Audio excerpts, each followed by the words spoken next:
So it's been 4 to 5 days now of really hot weather in the UK.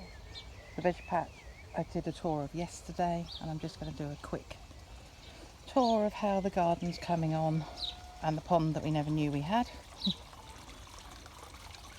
So I've replanted the maple here from my previous garden. The heuchera, the hostas are all from my previous garden. The gorgeous Aquilegia were here and they've sprouted up. Very murky water at the moment because we've got some treatment in it for blanket weed. Coming round to this beautiful tree fern, Tasmanian tree fern from B&Q. £75 I think for the 3 foot. Absolutely stunning, and I just love the way that these unfurl. Got a huge delphinium just coming up there. A maple behind it. I love this one that is yellow with the red tinge to the leaves. There's a fern in the background there, some more Aquilegia. Sadly this maple didn't make it past the cold weather, so I will get him out and not pop another one there, but look for something else to replace. Take a look at this iris. The inky blue of that is just stunning, isn't it? Lots and lots of forget-me-nots, which I will grub out eventually. Chrysanthemums. These are from a local sale. So here in the village we've got, at the end of our driveways, we are selling plants. These were 50p each. We've got a rose here. This is a white rose, Moonlight. That's the bunny ears that I've grown from seed. A shuttlecock fern in there, and some more hostas. Heucheras here coming through. Beautiful grasses, heucheras. Another rose bush here, red marble, and then going through underneath near the urn. The fish are currently making baby fish at the moment. There's been a lot of activity in the pond, so I think there's more weed than plants here, but I'm just leaving it at the moment because the Aquilegias have been so beautiful. This currant, this is a decorative currant bush, has really suffered through the winter. It's a very old currant bush. I think it's rubus or anyway, something like that. I'm going to have to hack out some of its limbs and see if we can rejuvenate it. Coming through this border, Aquilegias, wallflowers. Some of these I'm saving seed to give to my mother and my mother-in-law because they're just incredible Aquilegias. This is a mallow at the back, which will be pink. Then where the dog lays, he's killed the hydrangea, so I need something that's a bit more robust there.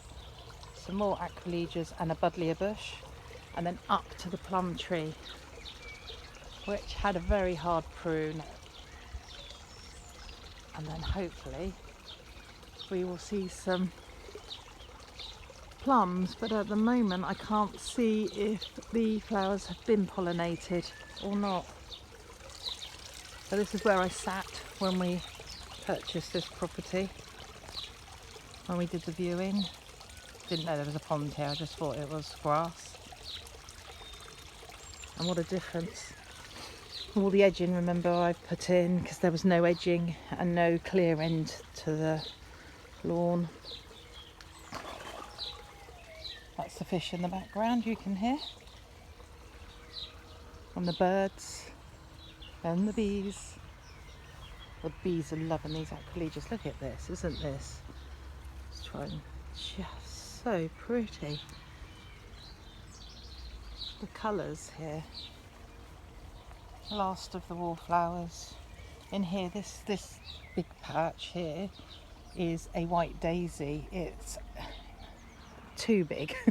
I've dug some sections out and moved it, but yeah, I'm going to have to do that again this year.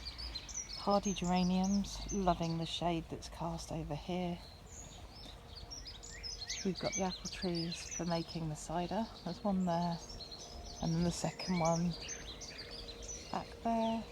They have made some, so they have been fertilised by the bees, so they are making some apples. This has become a bit of a mess because the pigeons decided they were going to make baby pigeons here, and they've knocked over everything, so I'll just tidy that up a bit later. Another death from the cold weather was this clematis, but I'm growing sweet peas through there.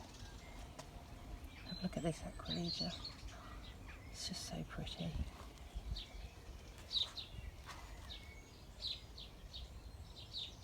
Back of the Christmas trees. This is an unusual one in that it's an open formation one. Beautiful. We got the geum there. These are the geums, the yellows, or the slightly orange, I suppose. The cow parsley I'll dig out. Got the Achilleas, more geraniums. There's rose bushes in here, delphiniums. You can just see there. Grass, which I'm slowly grubbing out. I kind of let it have it as free for all this year, and I'm enjoying that cottagey feel. Look at the pollen on him. Can you see? We've got, that's a honeybee, and then we've got the bumblebee. There's a honeybee down low. Yeah, a buttercup, not meant to be here, he's coming out. Another geranium, it's a very pretty one. A different colour geum, so more orangey. This is where the daffodils were at the back here, so this I will infill.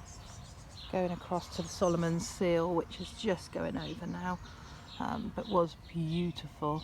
This fuchsia didn't survive winter, so I'm going to cut it back and see if, actually I think there are some life down below. Looking back at the rose garden and then the wishing well. Here we are, the wishing well is planted with the irises and the lobelias, and they're enjoying this location because it's mostly full sun, and the selection of the china that we found in the old rubbish tip. Some of it would have made very interesting finds had they been whole. So what we've done here is just thinned the hedge out and taken a row of the beech out, and that has let in lots more light for the back of the roses, who, I hate to say it, are being absolutely sucked dry by aphids, so I need to get my washing up liquid on those fairly quickly today, but not in full sun. The Verbinias are loving it in this bed. At the back there's a hydrangea, and I've got another one to add in. Some more Aquilegias, and then we've got earwig damage to the roses. Under the thatch we've got the bay tree, the lilies, chives,